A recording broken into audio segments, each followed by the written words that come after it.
Oh, ayusin mo itong kuko mo. Ano ba yung kuko mo yan? Tandaan mo yung kuko. Daddy, ano naman pong kuko?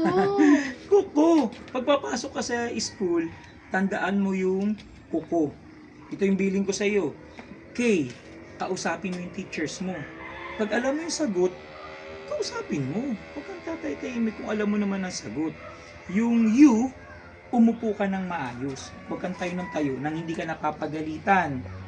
Yung K, kumain. Siyempre kakain ka, huwag ka magpapalipas ng gutom. Tandaan mo yan. Yung O, baka makalimutan para makumpleto yung kuko. O, oras. May oras para kumain, may oras para mag-aral, may oras para maglaro. Okay? Daddy, oras na. Anong oras na? Daddy, oras Sandali. na. Oh, oras na ano? Oras na po para pumasok.